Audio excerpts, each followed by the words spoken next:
Mari kita bersama-sama membaca kitab suci dari Ibrani, kitab Ibrani pasal pertama. Kitab Ibrani pasal pertama ayat yang terakhir.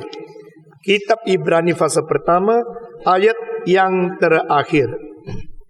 Saya membaca ayat yang ke-13 dan saudara-saudara membaca ayat ke-14. Dan kepada siapakah di antara malaikat itu pernah ia berkata, duduklah di sebelah kananku, sampai ku buat musuh-musuhmu menjadi tumpuan kakimu. 14. Bukankah mereka semua adalah roh-roh yang melayani, yang diutus untuk melayani mereka, yang harus memperoleh keselamatan, yang diutus untuk melayani mereka, yang harus memperoleh keselamatan. Sekali lagi, bukankah mereka semua adalah roh-roh yang melayani, yang diutus untuk melayani mereka, yang harus memperoleh keselamatan. Mereka melayani mereka. Mereka pertama siapa? Malaikat. Mereka kedua siapa? Kita. Saudara, sekali lagi, mereka pertama siapa? Malaikat. Mereka kedua siapa? Kita. Siapa? Yang harus menerima keselamatan. Sekali lagi, harus menerima keselamatan. Mari kita berdoa sekali lagi. Bapa di dalam surga, kami serahkan jam ini ke dalam tangan Tuhan. Tuhanlah telah mengasingkan jam ini menjadi jam di mana kami boleh duduk baik-baik untuk mendengarkan firman Tuhan. Jam di mana Tuhan akan mendidik kami, mengajar kami, memberikan pencerahan melalui firman kepada kami untuk meneguhkan iman kami, supaya kami boleh hidup di dalam dunia ini yang penuh dengan kesulitan, memiliki kekuatan dari firman Tuhan. Oh Tuhan, tambahlah iman kami, dukunglah kami, bekerjalah di dalam hati kami, robalah hidup kami, sehingga hidup kami di dunia makin berjalan di dalam kehendak Tuhan, makin menyerupai Tuhan kami. Dengar doa kami Tuhan, dalam nama Yesus Kristus, penebus dan juru selamat kami yang hidup, kami sudah berdoa. Amin. Saudara-saudara, kita telah bicara tentang malaikat ikut mau memelihara, ikut mau memikirkan, mau mempunyai pengertian yang jelas tentang bagaimanakah manusia kau diberikan keselamatan oleh Tuhan. Di dalam pasal kedua yang akan datang, kita akan bicarakan Allah tidak merencanakan keselamatan untuk malaikat. Allah hanya merencanakan keselamatan untuk manusia. Jikalau kita tanya apakah malaikat dicipta menurut peta dan teladan Allah, saya mengatakan kepada saudara, kitab suci tidak secara jelas mengatakan kalimat ini kepada kita. Alkitab hanya mengatakan Allah menciptakan manusia menurut teladan dan petanya dia sendiri. Lalu kalau ditanya lagi secara prinsip seluruh kitab suci, mungkin tidak malaikat mempunyai peta teladan Allah? Saya akan jawab, mungkin dia mempunyai peta dan teladan Allah. Dari mana prinsip itu kita ambil? Dari mana kita simpulkan di dalam kitab suci? Karena saudara-saudara, malaikat adalah roh yang kekal adanya. Sama dengan manusia mempunyai keberadaan yang bersifat roh yang kekal adanya. Malaikat mempunyai kebebasan adanya, sama seperti manusia mempunyai kebebasan adanya. Manusia mempunyai kemungkinan memilih untuk bersatu dengan Tuhan atau bersatu dengan setan. Malaikat pun juga mempunyai kebebasan untuk memilih hidup taat kepada Tuhan atau tidak. Lalu kita tanya lagi, malaikat mempunyai bijaksana seperti manusia? Mempunyai. Malaikat mempunyai bijaksana yang sangat tinggi sekali. Ini tercantum dalam kitab suci. Sehingga dari kesimpulan semua ayat yang kita mengerti, saya percaya kemungkinan besar sekali malaikat-malaikat mempunyai peta teladan Allah, sehingga dia bisa mentaati perintah Allah, dia bisa menjalankan kehendak Allah, dia bisa memberontak kepada Allah, dan dia bisa mempunyai rencana-rencana dan mempunyai sesuatu siasat-siasat yang sangat memerlukan bijaksana yang tinggi. Jikalau demikian, saya mau tanya, mengapakah malaikat kalau jatuh di dalam dosa tidak diberikan kesempatan untuk bertobat? Mengapa kalau manusia jatuh di dalam dosa masih diberikan kemungkinan untuk diselamatkan? Nah, ini akan kita jawab pada pasal yang kedua.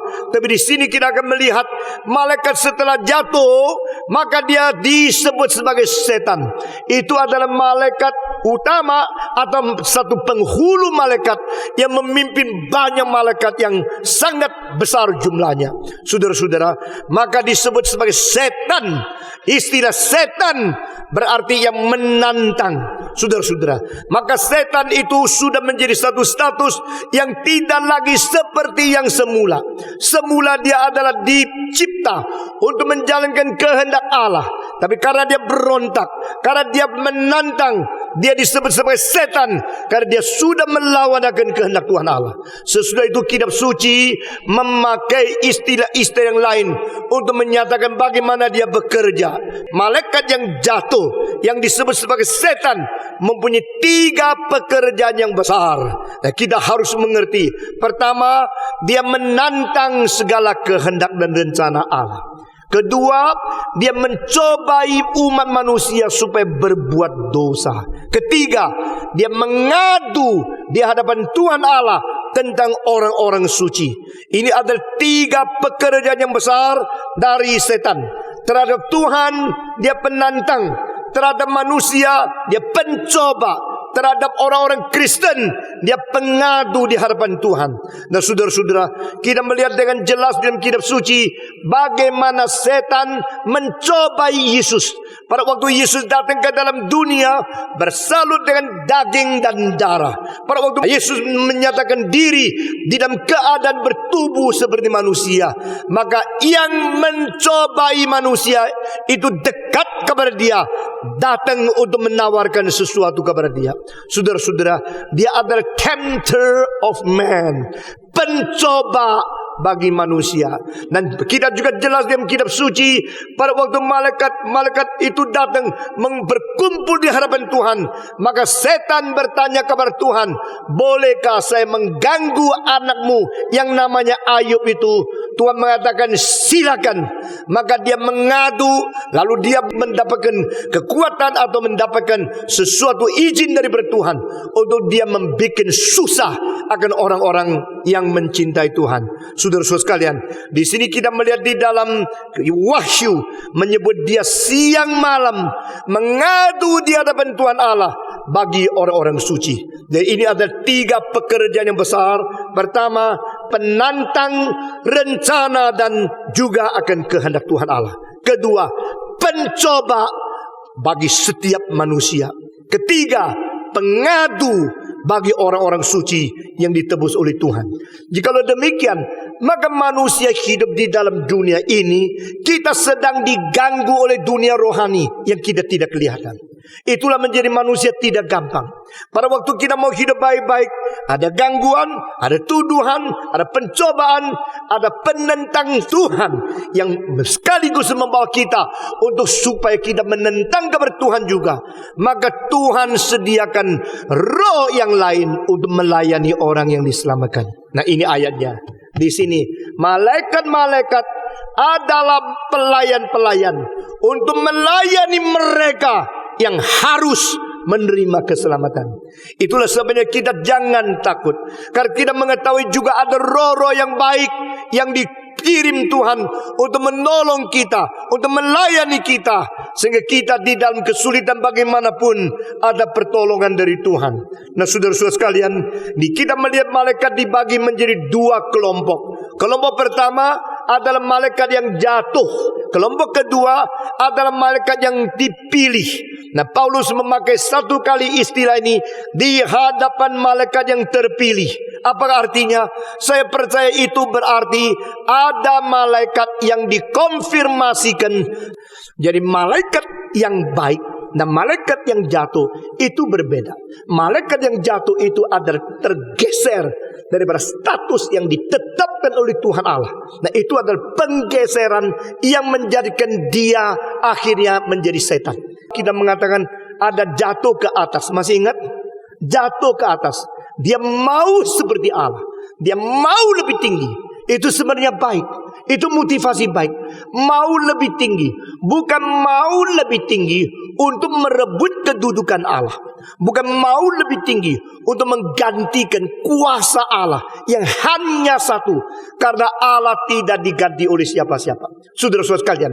Tapi pada waktu dia mau menggeser diri menuju ke situ, dia mau seperti Allah. Berbeda dengan kitab suci, Yesus berkata, ikutlah teladanku dan belajar dariku, dan tangguhlah kuku, karena hatiku rendah adanya. Jadi Yesus Kristus mau kita seperti dia, berbeda dengan malaikat yang jatuh ke atas, yang mau seperti Allah. Yesus mau kita seperti dia. Bagaimana taat kepada kehendak Allah, bagaimana menjalankan perintah Allah, bagaimana merendahkan diri, bagaimana melayani, bagaimana memikul salib, bagaimana mau menderita untuk menjadi lebih sempurna seperti Allah di dalam karakter-karakter yang dinyatakan oleh Yesus Kristus. Itulah menjadi sesuatu ambisi, aspirasi dari setiap orang Kristen untuk maju. Saudara-saudara, setelah malaikat jatuh, maka malaikat itu tidak lagi dikonfirmasikan, bahkan dibiarkan Tuhan untuk menunggu hari penghakiman yang terakhir. Tetapi malaikat-malaikat yang tidak jatuh, saya percaya mereka dikonfirmasikan langsung, dan mereka tidak mungkin berbuat dosa lagi. Itulah yang disebut oleh Paulus sebagai malaikat-malaikat yang terpilih, the chosen angels. Mereka dipilih untuk melayani, dipilih untuk hidup di dalam kesucian untuk selama-lamanya. Nah, saudara-saudara, maka kedua kelompok malaikat ini yang dikatakan di sini adalah malaikat-malaikat yang baik. Bukankah malaikat-malaikat itu roh-roh yang akan melayani mereka yang harus menerima keselamatan? Di sini kita melihat beberapa hal yang luar biasa indahnya. Pertama, malaikat-malaikat yang melayani adalah melayani manusia yang menerima keselamatan, yaitu engkau dan saya. Saudara-saudara, siapakah kita? Pada dasarnya kita dicipta sedikit lebih rendah dari malaikat. Kita dicipta sedikit lebih rendah dari malaikat semua. 1, 2, 3. Kita dicipta sedikit lebih rendah dari malaikat. Kalau kita sedikit lebih rendah dari malaikat, mengapakah malaikat itu melayani kita? Loh, yang tinggi mengapa melayani yang rendah? Nah, saudara-saudara, di dalam seluruh kitab suci ini tidak menjadi soal. Karena Allah Bapa kirim Yesus Kristus yang jauh lebih tinggi dari kita datang ke dalam dunia melayani. Sehingga Yesus Kristus berkata, anak manusia datang bukan untuk dilayani, tetapi untuk melayani, bahkan memberikan nyawanya menjadi tebusan bagi banyak orang. Jadi Jesus come to serve, not to be served. Dia datang untuk melayani. Yang tinggi melayani yang rendah. Ini sangat berbeda dengan konsep dunia berdosa. Konsep dunia berdosa hanya mengerti yang rendah melayani yang tinggi, yaitu yang bawahan melayani yang atas, pegawai melayani bos, dan orang-orang asisten melayani yang di atas. Tetapi konsep dalam kitab suci tidak demikian. Adalah Allah datang ke dalam dunia melayani manusia. Tetapi saudara-saudara, di antara yang dicipta dan yang dicipta, mengapa terjadi malaikat melayani manusia? Apakah berarti kemungkinan pada satu saat kita akan lebih tinggi daripada malaikat-malaikat? Jawaban justru adalah iya. Jadi di sini the creation order sama the salvation order itu berbeda.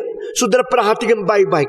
Pada saat pertama-tama Tuhan menciptakan segala sesuatu, itu kehendak Allah adalah malaikat lebih tinggi dari manusia.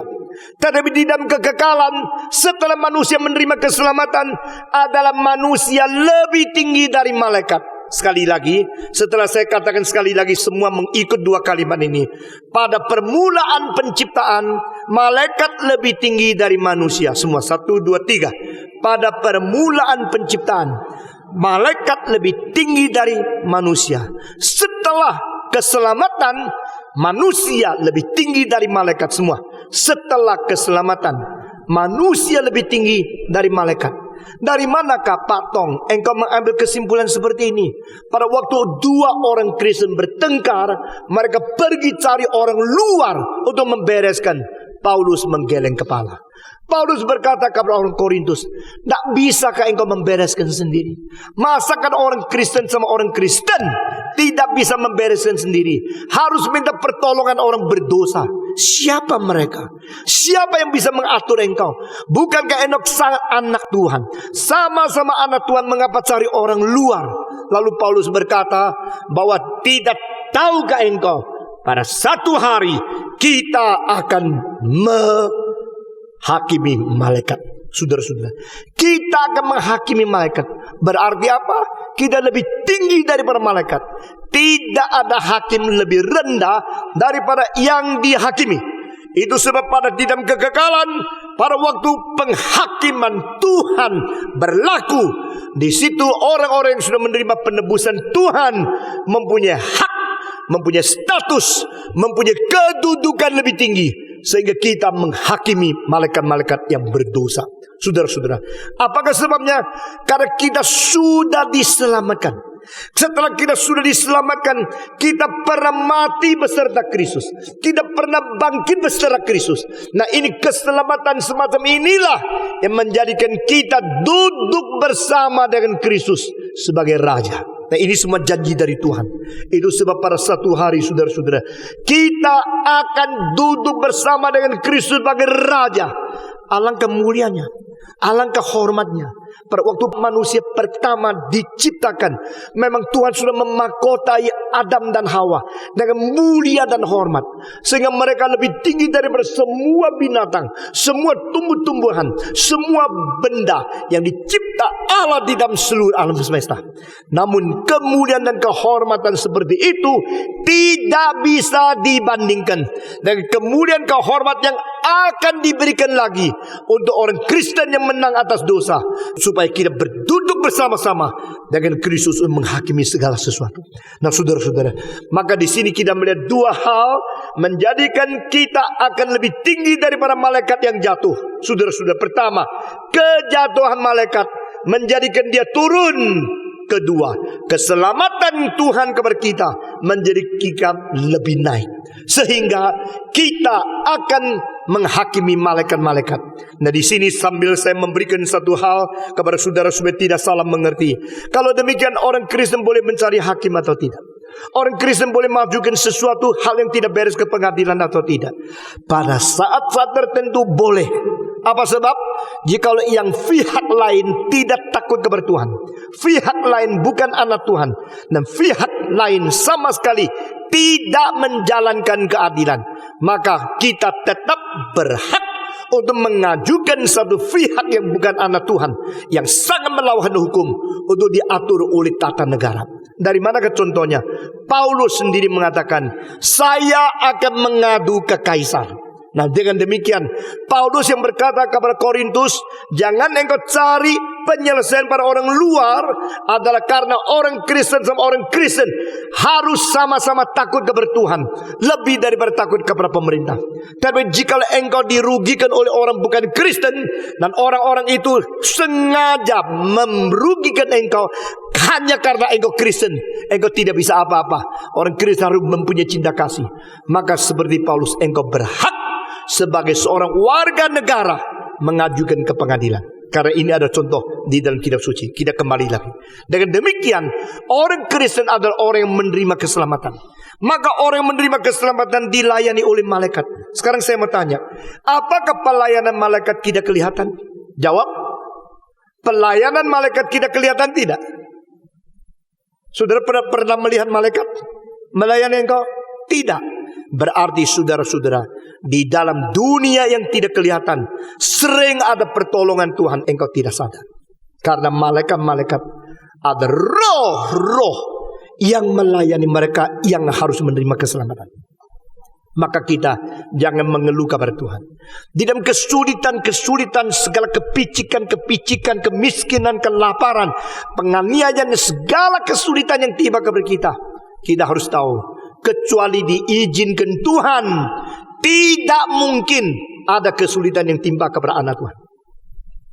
Kedua, semua kesulitan yang diizinkan timpa kepada kita, pasti kita mempunyai kekuatan bisa mengalahkannya. Karena Allah tidak memberikan pencobaan lebih daripada kemampuan kita menanggungnya. Engkau mengatakan justru saya tidak mampu menanggung. Justru saya tidak bisa mengalahkan kesulitan begitu besar. Justru engkau tidak sadar engkau mampu. Potensi yang ada dalam diri engkau belum gali. Saudara-saudara, jadi ini semua adalah dunia yang tidak kelihatan. Engkau tidak tahu. Engkau menilai dirimu selalu underestimate. Orang yang underestimate diri sendiri menjadi orang minder dan menjadi orang yang menyimpan dan merahasiakan secara tidak sadar anugerah Tuhan yang sudah diberikan kepada dia. Nah, ini bahaya sekali. Sebenarnya kalau engkau mempunyai kesadaran, selalu dilatih dan digali dan diberikan semacam dorongan untuk mengerti, engkau mengetahui sebenarnya di dalam dirimu ada potensi yang luar biasa yang engkau tidak sadar. Saya kira kalau orang Kristen tidak mengerti akan hal ini, kita akan tertipu dan kalah dibanding dengan orang-orang New Age. Saudara-saudara, orang New Age sekarang sedang memakai teori ini untuk menggali, mendorong, menyadarkan manusia mempunyai sesuatu yang hampir tidak terbatas yang berada di diri manusia. Sebenarnya itu harus dimengerti oleh orang Kristen. Saudara-saudara, saya seorang biasa. Saya umur 3 sudah tidak ada ayah. Saya seorang yang dari kecil minder luar biasa. Saya seorang penakut. Tetapi saudara-saudara, pada saat-saat tertentu firman Tuhan dengan dinamika yang luar biasa menyadarkan saya bisa. Dan di situ saya coba melayani hal, mengerjakan yang lebih sulit daripada apa yang saya pikirkan. Akhirnya Tuhan kasih kekuatan, Tuhan pimpin, dan akhirnya satu persatu jadi. Saudara-saudara, tidak perlu didorong oleh orang New Age, tidak perlu diajar oleh orang luar. Karena Alkitab mengatakan ada pertolongan yang tidak kelihatan, ada kemampuan yang sudah ditanam di dalam diri kita masing-masing. You are implanted with potentiality. Engkau sudah mempunyai tanaman potensi di dalam dirimu yang engkau tidak sadar. Itu sebab yang disebut iman bukan hanya beriman kepada satu sistem atau iman kepada sesuatu tambahan anugerah. Iman termasuk yang sudah ditanam Tuhan. Saya harus menggali dan saya harus sadar dengan bersandar kepada Tuhan sendiri. Saudara-saudara, bukan saja demikian, karena Tuhan telah berkata ada malaikat-malaikat yang melayani mereka yang menerima keselamatan. Berarti di tempat-tempat yang engkau tidak sadar, di saat-saat yang engkau tidak tahu, di keadaan-keadaan yang engkau tidak sangka, ada anugerah-anugerah Tuhan yang sedang mengelilingi engkau, yang sedang memberi pertolongan kepada engkau. Engkau tidak lihat. Saudara-saudara, itu sebab orang Kristen perlu lebih banyak menerima apa yang diajarkan oleh kitab suci, mempunyai iman kepercayaan kepada apa yang dijanjikan oleh Tuhan, dan mengerti sesuatu hidup rohania yang melampaui keterbatasan daripada jasmania. Betapa banyak orang yang namanya Kristen hanya hidup untuk jasmani ini saja. Yang kelihatan baru saya percaya, yang tidak kelihatan saya tidak percaya. Namanya tetap Kristen, tapi sebenarnya faktanya adalah sudah sedikit berubah seperti orang-orang ateis yang tidak percaya, yang tidak kelihatan. Saudara-saudara sekalian, Yesus berada di dalam dunia, dia hidup di dalam keadaan bertubuh berjasmania, tapi berkali-kali Alkitab mengatakan malaikat menolong dia. Nah, di sini kita harus tahu, we live by faith, not by our vision in our eyesight. Kita hidup dengan visi iman, bukan kita hidup dengan pandangan mata. Saudara-saudara, Paulus berkata kita berjalan di dalam iman, kita bukan berjalan di dalam pandangan mata. Maka kita bukan hanya mengerti dan yakin sesuatu yang bisa dibuktikan oleh mata saja. Justru kita mengerti dan kita percaya apa yang kita tidak kelihatan, Tuhan tetap mempunyai anugerah untuk kita. Amin. Saudara-saudara, berkali-kali saya berkata kepada saudara, besok sampai di surga baru engkau tahu berapa kali engkau mau meleset, tetapi akhirnya ditahan oleh Tuhan.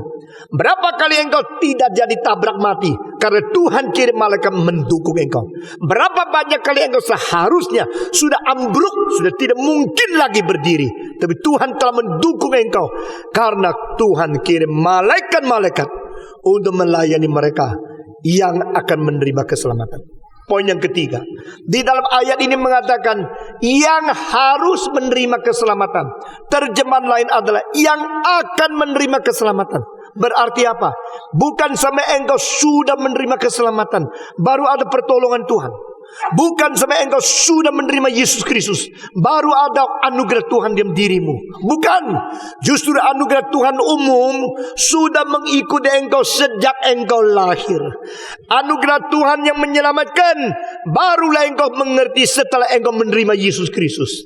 Maka reform theology membagi anugerah Tuhan menjadi dua bidang. Pertama, common grace. Kedua, saving grace. Anugerah umum, anugerah keselamatan. Semua 1, 2, 3. Anugerah umum dan anugerah keselamatan. Nah, anugerah umum kadang-kadang mengandung toleransi Allah yang membawa engkau menuju kepada kemungkinan menerima Tuhan Yesus sebagai juru selamat. Nah, kadang-kadang Tuhan begitu panjang sabar. Engkau berbuat dosa pun dibiarkan. Engkau berbuat dosa pun ditoleransi. Nah, toleransi dan panjang sabar Tuhan itu bukan untuk dipermainkan. Orang bilang, tidak apa-apa toh. Saya berbuat dosa pun tidak apa-apa.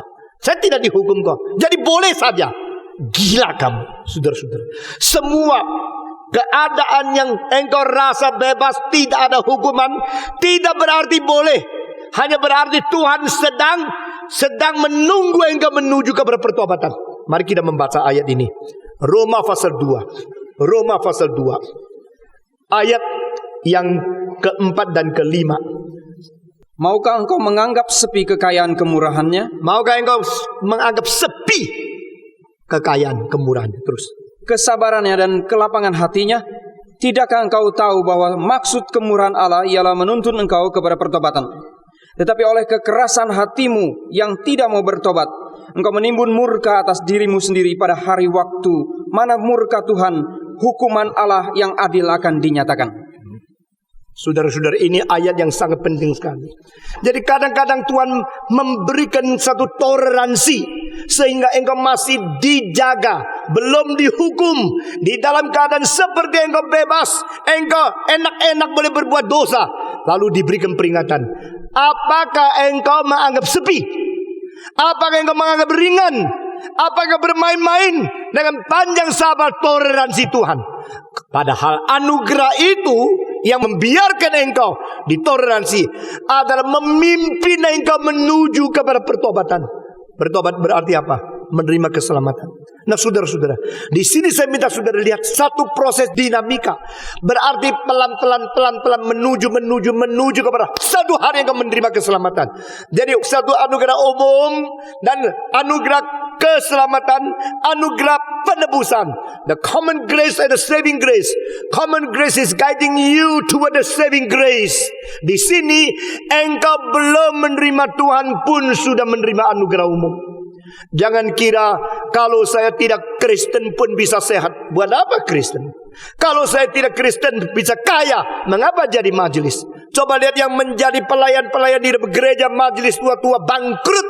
Saya yang melawan Tuhan toh tetap begitu berjaya. Saudara-saudara, Alkitab sudah mengandung peringatan kepada engkau. Apakah engkau tidak mengetahui panjang sabarnya Tuhan, toleransinya Tuhan? Bukan supaya engkau sombong, bukan supaya engkau mencela Tuhan, bukan supaya engkau menghina orang Kristen yang lebih kurang materi daripada engkau. Justru itu adalah sesuatu toleransi Tuhan untuk menanti engkau bertobat. Saudara-saudara, di dalam menanti pertobatan Tuhan panjang sabar, memberikan anugerah umum, menunggu. Tetapi dia saat demikian kalau engkau tidak sadar, engkau akan menimbun kemarahan terus sampai pada waktu hari penghakiman Tuhan tiba, engkau tidak tahan. Itu akan total dijadikan satu hukuman yang engkau tidak bisa tanggung. Nah, saudara-saudara, maka istilah di sini malaikat-malaikat melayani mereka yang harus menerima keselamatan. Juga diterjemahkan dalam terjemahan lain, malaikat-malaikat melayani mereka yang akan menerima keselamatan. Berarti sebelum engkau menerima keselamatan pun sudah pelayanan dari malaikat. Karena Tuhan tahu siapa anak pilihan yang pada saat apa akan Tuhan karuniakan kemungkinan dia menerima keselamatan. Dan Tuhan membimbing dia menuju kepada hari itu. Dan ini satu pelayanan luar biasa dari malaikat. Saudara-saudara, engkau dipimpin Tuhan selangkah demi selangkah sampai engkau bisa mendengarkan firman, sampai engkau bisa mengenal Tuhan Yesus, sampai engkau terharu, sampai engkau mengaku dosa, sampai engkau bertobat, sampai engkau menerima Tuhan Yesus. Saudara kira itu semua adalah jasa diri kita sendiri? Tidak. Kalau saya tidak mendengarkan firman Tuhan, bagaimana saya bisa diselamatkan? Ini kalimat orang bodoh. Kalau Tuhan tidak memberikan firman, saya bagaimana bisa mendengar? Itu kalimat orang bijaksana. Kalau bukan khotbah ini saya mau dengar, saya bagaimana bisa diselamatkan? Itu kalimat bodoh. Kalimatnya orang pintar adalah, kenapa saya ikut kebaktian persis hari itu dikhotbahkan khotbah itu? Kan bukan pilihan saya, itu anugerah Tuhan. Itu orang pintar. Inilah kalimat-kalimat yang saya perlu, maka saya mendapatkan anugerah Tuhan. Ini kurang pintar. Tetapi pada saat Tuhan begitu berbijaksana, dia tahu saya memerlukan kalimat-kalimat itu, maka keluar dari pendeta khotbahnya hari itu ada kalimat-kalimat yang menyentuh hatiku. Saudara-saudara, semua yang merubahkan engkau dalam hidupmu itu tidak direncanakan oleh kamu. Khotbah-khotbah yang engkau dengar yang menjadikan engkau terharu, engkau berubah, engkau diperanakan pula, itu tidak dipilih kamu. Engkau bukan seperti naik kelab, kasih uang terus pilih lagu, lalu bisa keluar lagunya dari mesin. Saya mau lagu ini, saya mau lagu itu, saya mau khotbah ini, saya mau ayat itu, saya mau khotbah, saya mau perkataan-perkataan ini. Tidak. Engkau tidak pernah pilih khotbah. Saya pun tidak bisa. Saya hanya tahu kalau Tuhan menggerakkan saya harus mengatakan kalimat-kalimat apa saja.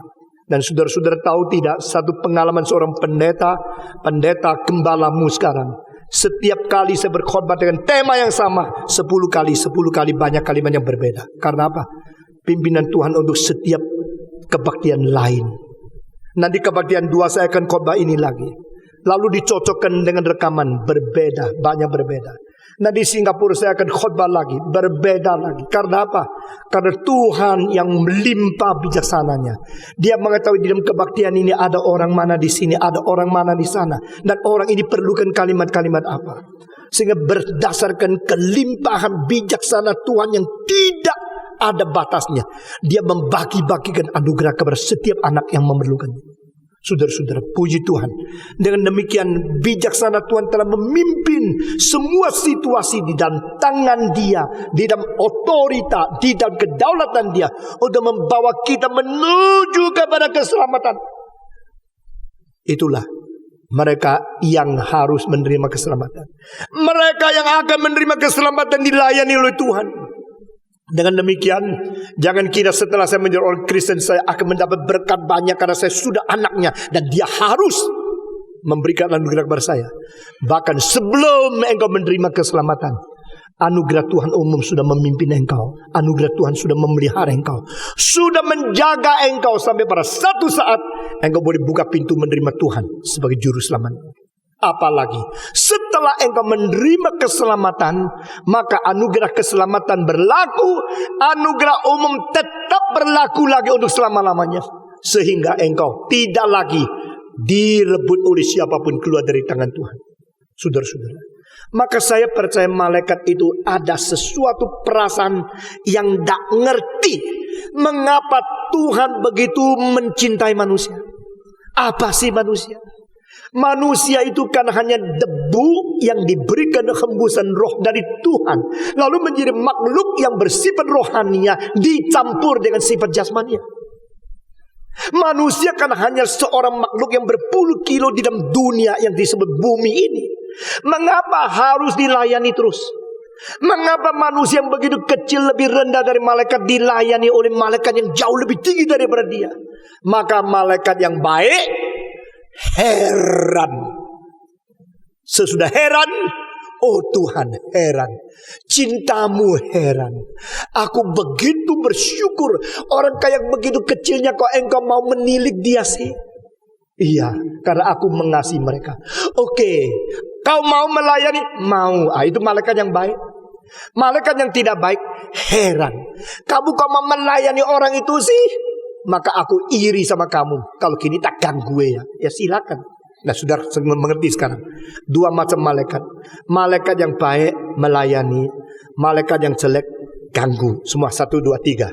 Malaikat yang baik melayani. Malaikat yang jelek ganggu. Saudara lihat anak ganggu anak? Pernah? Hah? Kalau papa cinta satu anak, yang satu kurang dicintai, dia ganggu yang dicintai. Ada kan?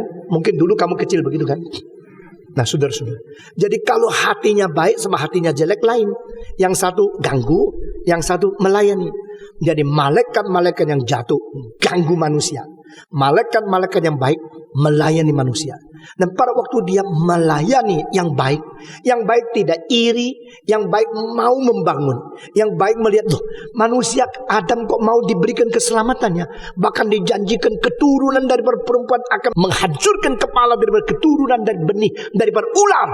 Wah, maka malaikat itu suka sekali kalau manusia menerima Tuhan Yesus. Saudara-saudara, lalu yang paling heran, bukan saja malaikat yang disuruh melayani, bahkan anak Allah yang turun ke dalam dunia untuk melayani sendiri dan akan menjadi contoh pelayanan.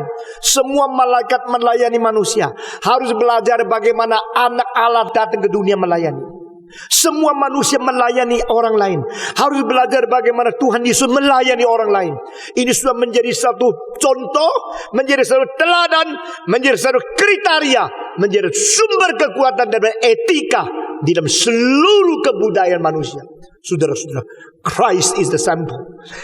Christ is the criteria of human ethics. Nah, saudara-saudara, tetapi pada waktu malaikat melihat Yesus mau datang, maka dia sungguh-sungguh ingin mengetahui, menyelidiki sebenarnya apa yang terjadi. Nah, ini penyelidikan terjadi pada dua kelompok. Satu kelompok nabi-nabi, kedua kelompok malaikat. Nah, saudara-saudara, saya percaya khotbah pagi ini engkau tidak gampang menerima atau mendapatkan di dalam buku apapun. Tapi ini semua adalah prinsip di dalam kitab suci. Mari kita membaca bersama-sama 1 Petrus pasal pertama. 1 Petrus pasal pertama dari 10 dulu.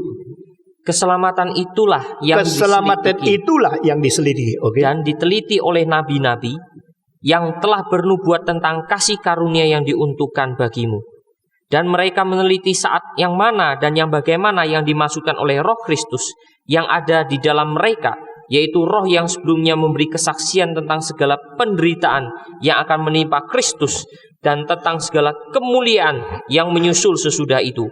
Kepada mereka telah dinyatakan bahwa mereka bukan melayani diri mereka sendiri, tetapi melayani kamu dengan segala sesuatu yang telah diberitakan sekarang kepada kamu dengan perantaraan mereka yang oleh Roh Kudus yang diutus dari sorga menyampaikan berita Injil kepada kamu, yaitu hal-hal yang ingin diketahui oleh malaikat-malaikat. Yang ingin diketahui oleh apa? Malaikat-malaikat. Nah, saudara-saudara, bagian ini bagi saya adalah bagian yang sangat penting sekali, karena di sini menyangkut 3 kelompok orang terhadap satu kelompok. 3 kelompok terhadap satu kelompok. Pertama, nabi-nabi. Kedua, penginjil. Ketiga, malaikat. 3 kelompok. Kepada siapa? Kepada orang yang menerima keselamatan, orang yang mendengarkan Injil. Nah, saudara-saudara, kelompok pertama menyelidiki. Kelompok ketiga menyelidiki. Kelompok kedua mengabarkan Injil. Kelompok keempat yang menerima Injil. Siapa yang kelompok keempat? Kita menerima Injil. Lalu kelompok kedua siapa? Yaitu yang mengabarkan Injil. Pendeta-pendeta, hamba-hamba Tuhan yang betul-betul suka mengabarkan Injil. Dan saudara-saudara, di sini bahasa Indonesia terjemahnya tidak terlalu teliti. Di dalam bahasa yang lain, malaikat-malaikat pun ingin meneliti dan mengertinya. Nah, saudara-saudara, berarti apa? Malaikat-malaikat yang baik lihat heran ya. Kenapa manusia kok diselamatkan? Kenapa Allah masih mengasihi orang berdosa? Saudara-saudara, Allah mengasihi orang berdosa yang tidak patut, yang tidak layak. Allah mau menyelamatkan manusia yang sudah berdosa. Ini heran. Ini adalah hal yang paling heran bagi malaikat. Hal yang paling bersukacita bagi manusia. Paling menjengkelkan bagi setan di dalam seluruh alam semesta. Maka malaikat-malaikat sama seperti Nabi. Kalau saudara mau melihat bagaimana tugasnya Nabi, Nabi bukan bawel ngomong bicara tok. Nabi adalah meneliti roh yang berada di hati mereka, yang memberikan mereka kekuatan bernubuat tentang Kristus yang akan datang dan akan menderita, akan mati. Bagaimana sengsaranya, pada saat apa sengsaranya. Ini adalah tugas dari nabi-nabi. Jadi nabi-nabi di dalam seluruh perjanjian lama mereka mempunyai tugas yang sama, yaitu taat kepada roh yang berada di dalam hati mereka. Roh siapa? Roh Kristus. Jadi sebelum perjanjian baru mulai, Roh Kristus bekerja di dalam orang-orang tertentu yang akhirnya berani mengatakan tentang hal yang akan datang. Siapa mereka? Nabi. Jadi Roh Kristus berada di dalam nabi-nabi perjanjian lama untuk memberikan pencerahan, memberikan penwahyuan, memberikan inspirasi, menyatakan sesuatu pengharapan yang terbesar pada hari yang akan datang. Maka nabi-nabi semua mempunyai ciri-ciri khas yang sama. Yang mereka mengatakan Kristus akan datang. Mereka mengatakan dia akan mati bagi engkau, dia akan sengsara. Bagaimana mereka bisa mengetahui? Mereka semua menyelidiki. Menyelidiki di mana? Nabi-nabi tidak mempunyai Injil. Nabi-nabi tidak mempunyai buku Roma, buku Efesus, buku Ibrani. Nabi-nabi dilahirkan sebelum Kristus lahir. Lalu bagaimana mereka menyelidiki? Mereka menyelidiki roh yang berada di dalam hati mereka. Menyelidiki dengan teliti supaya tidak salah. Nah saudara-saudara, ini menjadi suatu semangat orang-orang yang berani berkhotbah. Mereka harus menyelidiki dengan sungguh-sungguh. Menyelidiki sesuatu yang diinspirasi oleh Roh Kudus. Menyelidiki sesuatu sesuai dengan rencana Allah. Menyelidiki tentang dua hal. Penderitaannya bagaimana dan kapan penderitaannya itu. Saudara-saudara, keadaan bagaimana dan apa penderitaan Yesus Kristus diselidiki. Itulah tidak heran engkau membaca kitab suci orang Kristen berbeda dengan semua kitab-kitab dari para agama-agama lain, saudara-saudara. Karena kebanyakan mereka itu hanya sesuatu perintah atau sesuatu ajaran tentang etika. Sehingga kita melihat sebelum Kristus datang ke dalam dunia, dilahirkan pertama kali masuk ke dalam dunia, itu nabi-nabi sudah menyelidiki. Dan mereka akan memusatkan semua nubuat kepada Kristus akhirnya akan mati di atas kayu salib bagi kita. Tidak heran engkau membaca Yesaya, engkau membaca Mazmur, engkau membaca Yeremia, engkau membaca begitu banyak ayat-ayat dari nabi-nabi. Mereka sama tugasnya, menyelidiki Kristus datang ke dalam dunia. Langkah-langkah keselamatannya. Heran. Lalu setelah Kristus datang ke dunia, kelompok kedua siapa? Yaitu pekabar Injil. Mereka memberitakan Yesus sudah datang, Yesus sudah mati, Yesus sudah disalibkan. Jadi mereka mengatakan konfirmasi kepada apa yang sudah dinubuatkan oleh nabi-nabi sebelumnya. Ini kelompok kedua. Kelompok ketiga adalah satu kelompok yang tidak kelihatan, yaitu malaikat. Mereka hanya melihat, loh kok begitu ya? Aku ingin tahu aku juga mau tahu rahasianya. Aku mau menyelidiki masa aku ketinggalan tidak tahu? Maka dia menyelidiki. Nah, kitab suci tidak kasih tahu sama kita malaikat menyelidiki dari apa. Tapi saya percaya malaikat menyelidiki dari fakta sejarah. Dengar sekali lagi. Malaikat-malaikat yang baik, yang senang, yang mau, yang rela melayani orang menerima keselamatan itu. Dia menyelidiki dari fakta-fakta sejarah. Dari mana tahu? Nah sekarang saya tanya, waktu Yesus lahir malaikat muncul enggak? Jawab. Muncul ya? Waktu Yesus dicobai malaikat muncul enggak? Tidak muncul. Waktu Yesus dicobai malaikat muncul enggak? Enggak ya? Enggak. Setelah dicobai di dalam peristiwa itu malaikat muncul enggak? Nanti kita baru bicara kenapa setelah, bukan sedang. Waktu Yesus di Getsemani, Malaikat muncul enggak? Hah? Tidak. Getsemani tidak ada malaikat gandengan, tidak ada kan? Dia sendirian. Hah? Muncul enggak? Waktu Yesus dipaku di atas salib di Golgota, malaikat muncul enggak? Tidak. Waktu Yesus di kuburan, malaikat muncul enggak? Waktu Yesus bangkit, malaikat muncul di kuburan enggak? Muncul. Waktu Yesus naik ke surga, malaikat muncul enggak? Waktu Yesus datang lagi, malaikat muncul enggak? Ini namanya peristiwa-peristiwa, fakta-fakta sejarah yang membentuk keselamatan in time and space. Keselamatan bukan satu ide. Keselamatan bukan satu fantasi agama. Keselamatan kalau di dalam agama lain adalah satu dalil. Kalau engkau berbuat baik, mudah-mudahan engkau diselamatkan. Itu satu dalil, satu fantasi, satu pikiran. Tapi keselamatan bagi Kristen adalah fakta-fakta sejarah, di mana Allah berada di dalam waktu dan tempat. Allah berada di dalam sejarah untuk menyelamatkan kita. Nah, inilah yang mau saya kasih tahu. Mengapakah saat-saat peristiwa begitu penting ini malaikat muncul? Sekali lagi ya, waktu Yesus lahir, malaikat berbagian enggak? Hah? Di dalam peristiwa Yesus dicobai, malaikat berbagian. Di dalam Yesus di Getsemani berdoa untuk seluruh dunia, apa peranan malaikat? Pada waktu Yesus di atas salib, apa peranan malaikat? Pada waktu Yesus di kuburan, nah akhirnya dia bangkit, apa peranan malaikat? Waktu Yesus naik ke surga, apa peranan malaikat? Waktu Yesus datang kembali, apa peranan malaikat? Nah, ini semua sudah diselidiki dengan baik oleh malaikat. Waktu dia melayani engkau dan saya menerima keselamatan, dia rela sekali. Dan dia ikut terjun kok. Barang siapa yang ikut terjun kesulitan bagaimana memperkembangkan sesuatu, lalu dia mengerti betul. Nah, sekarang coba bicara sama sebelahmu 1 menit ya. Kira-kira di dalam saat apa malaikat munculnya bagaimana? Sekarang diskusi sebentar semua sama sebelah. Yang tidak ngomong nanti naik ke atas. Ayo sekarang ngomong sama sebelah.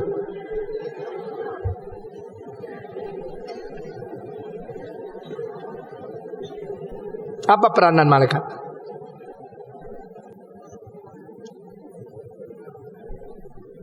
Sudah?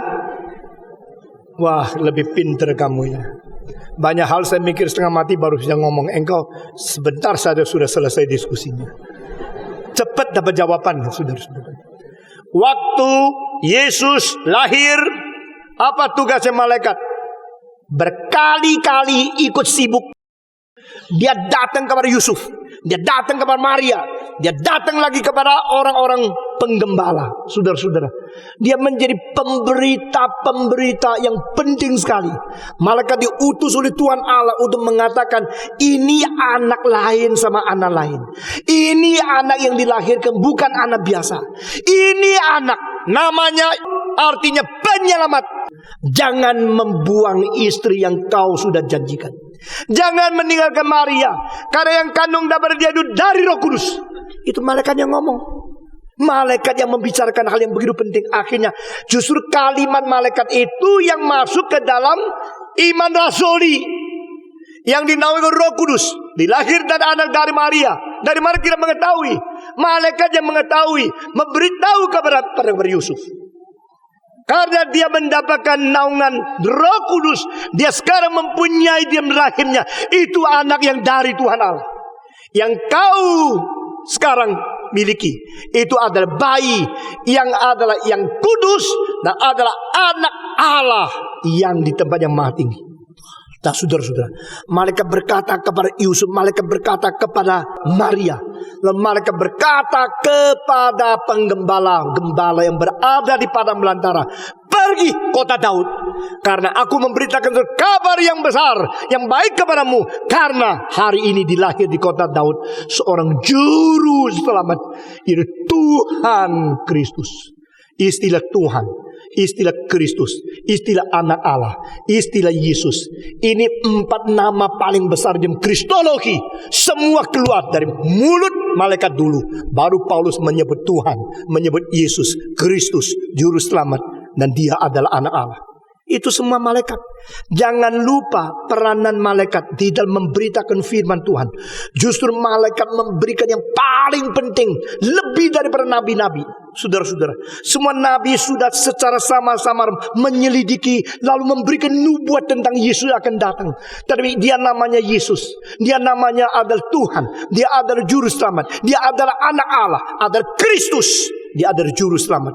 Ini semua keluar daripada mulut malaikat. Saudara-saudara, peranan malaikat pada waktu kelahiran Yesus begitu jelas. Sekarang saya tanya, Yesus sudah lahir lalu hidup berapa puluh tahun, lalu dia dicobai oleh setan setelah 40 hari tidak makan.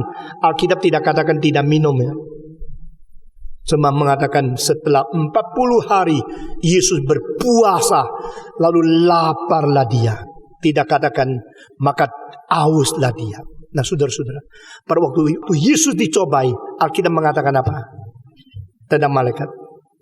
Setelah selesai, Yesus mengalahkan semua pencobaan.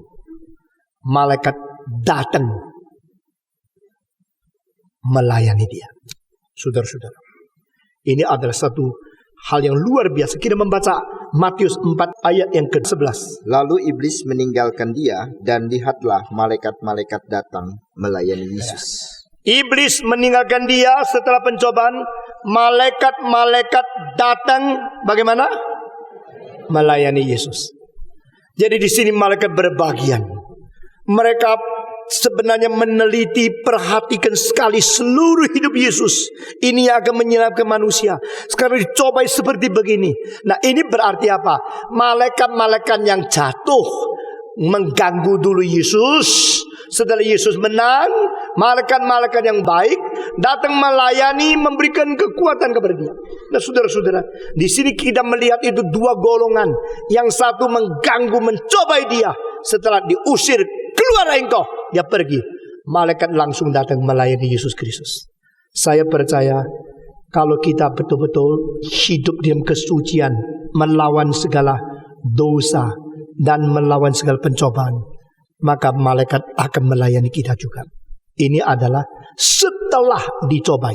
Nah saudara-saudara, sekarang kita melihat waktu Yesus di Getsemane bagaimana. Waktu dia harus menanggung berat, menanggung segala kesusahan dan berdoa untuk seluruh manusia. Bagaimana peranan daripada malaikat? Kita membaca Lukas 22 ayat ke-43. Lukas 22 ayat ke-43. Maka seorang malaikat dari langit menampakkan diri kepadanya untuk memberi kekuatan kepadanya. Maka seorang malaikat menampakkan diri dari surga untuk menambah kekuatan kepada dia. Kekuatan untuk apa? Kekuatan untuk apa? Saudara-saudara, kekuatan untuk minum cawan yang pahit. Saudara-saudara, setelah Yesus sebagai anak berdoa kepada Bapa, kalau mungkin singkirkan cawan ini daripadaku 3 kali. Setelah dia berdoa 3 kali dan Allah Bapa tidak mengiyakan dia. Allah tidak mengiyakan untuk memikirkan cawan.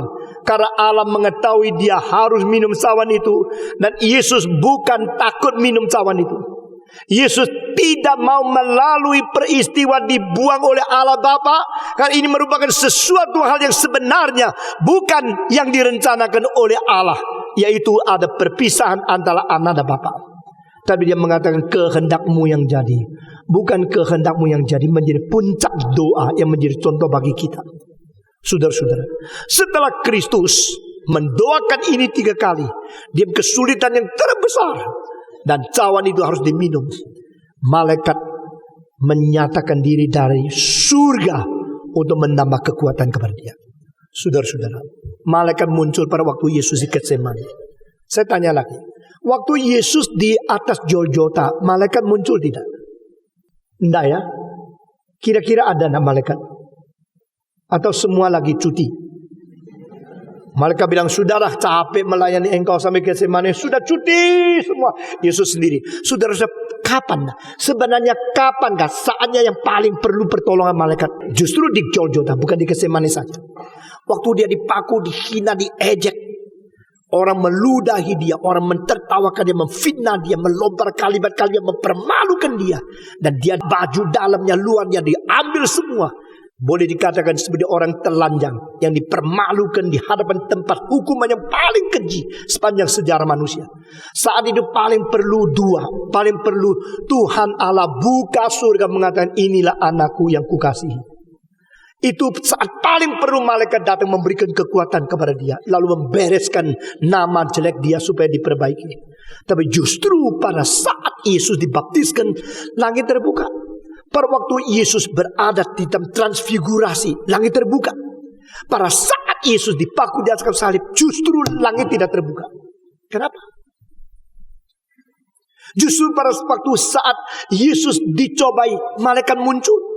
Yesus di Getsemani, malaikat muncul memberikan kekuatan. Tapi justru pada saat dia paling perlu di atas kayu salib, malaikat tidak muncul. Kenapa? Karena dia harus berada di dalam vakum kasih untuk menanggung segala dosa kita seberat-berat mungkin. Dengan keadaan tersendiri tanpa pertolongan siapa? Saudara-saudara. Tetapi saya percaya sekitar Golgota ada ribuan, puluhan ribu malaikat yang sedang menunggu keliling di atas bukit itu.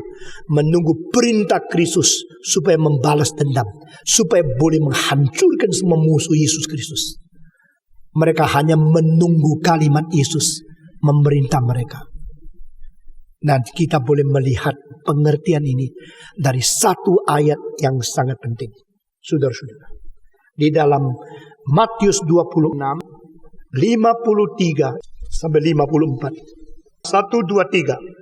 Atau kau sangka bahwa aku tidak dapat berseru kepada Bapakku supaya ia segera mengirim lebih dari 12 pasukan malaikat membantu aku? Jika begitu, bagaimanakah akan digenapi yang tertulis dalam kitab suci yang mengatakan bahwa harus terjadi demikian? Harus terjadi demikian. Inilah yang mengakibatkan Yesus tidak ditolong oleh 12 pasukan malaikat.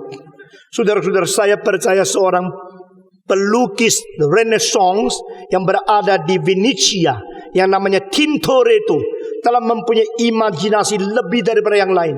Dia menggambarkan pada waktu di dalam keadaan berjamu yang terakhir, mendekatkan perjamuan kudus, Yesus sedang membagikan roti di sana. Dia tidak seperti Da Vinci melihat dari depan, dia tidak seperti yang lain lihat dari pinggir. Dia melukiskan seperti malaikat yang lihat dari atas. Lalu di tengah-tengah lampu-lampu yang memberikan sinar kepada meja di mana Yesus dan 12 murid keliling itu.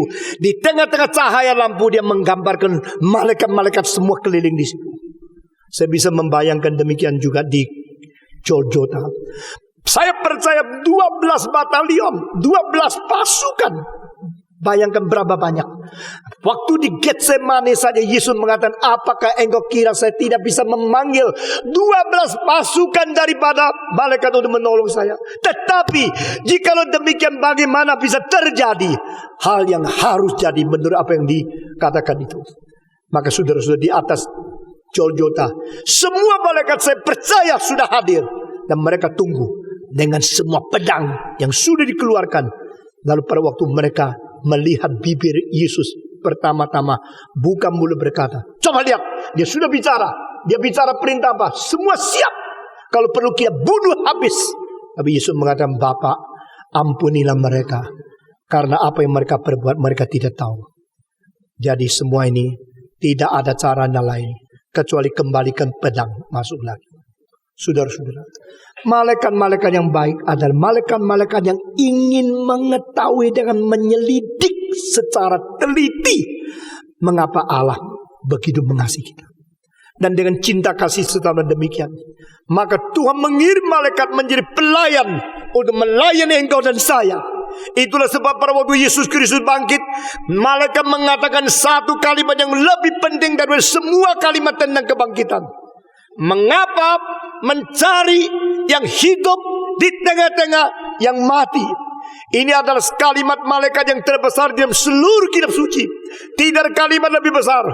Kenapa mencari yang hidup di antara yang mati? Dia sudah bangkit. Dia tidak ada di sini. Seru proklamasi kepada gereja, seru proklamasi kepada semua orang Kristen dari zaman ke zaman, bahwa Tuhan kita, juru selamat kita, bukan juru selamat yang berada di kuburan, adalah juru selamat yang sudah bangkit daripada kematian. Puji Tuhan. Itu sebab pada waktu Yesus naik ke surga, berarti keselamatan sudah digenap dan dia harus pulang untuk menghadap kepada Bapa. Malaikat mengatakan lagi, "Hei orang Galili yang bodoh, mengapa engkau terus melihat ke atas? Tidak tahukah engkau yang dibawa ke atas, bagaimana dia naik, dia akan dengan cara yang sama turun lagi." Lalu mereka baru pulang ke Yerusalem. Saudara-saudara, terakhir waktu Yesus Kristus datang kembali lagi, dia berkata, malaikat-malaikat yang kudus akan bersama dengan anak manusia datang dengan awan untuk mengakhiri dunia ini. Puji Tuhan. Siapakah kita? Kita adalah manusia yang menerima keselamatan. Dan inilah pusaka Tuhan Allah yang paling berharga. Sekali lagi, those who inherit the salvation, redemption of God is the most precious property of God in this world. Pusaka yang paling berharga Tuhan Allah adalah manusia yang menerima keselamatan. Manusia yang mewarisi keselamatan, pengampunan dosa yang digenapi oleh Yesus Kristus. Karena waktu Yesus datang kembali, inilah yang diterima oleh Tuhan Allah.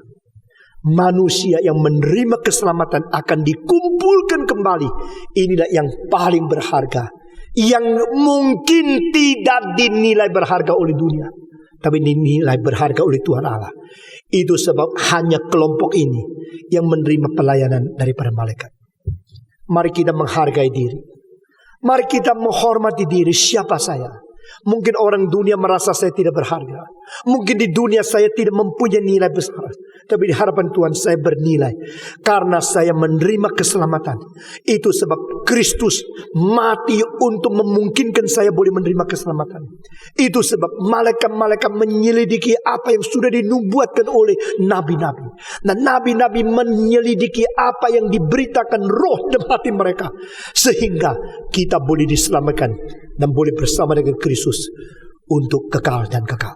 Puji Tuhan. Mari kita tunduk kepala di hadapan Tuhan. Bapa terima kasih, Bapa terima kasih, Bapa di dalam surga, ku beri terima kasih. Pada waktu kita tunduk kepala, saya akan tanya dengan cinta kasih Tuhan. Siapa yang berkata, Tuhan, saya sangat memerlukan keteguhan iman. Saya sangat memerlukan penyertaan Tuhan. Saya bersyukur melalui firman Tuhan yang menguatkan saya.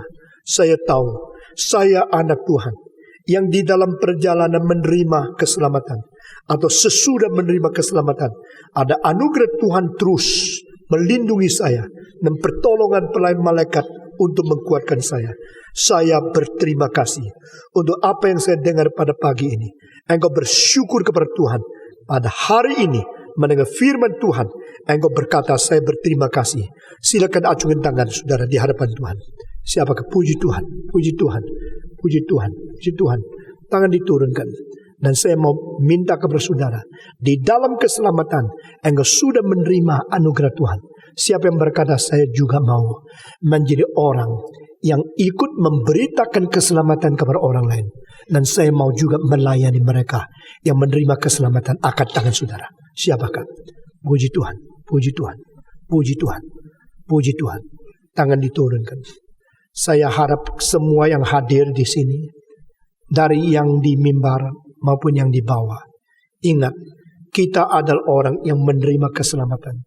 Dan kita juga adalah orang yang memberitakan keselamatan kepada orang lain yang akan menerima keselamatan.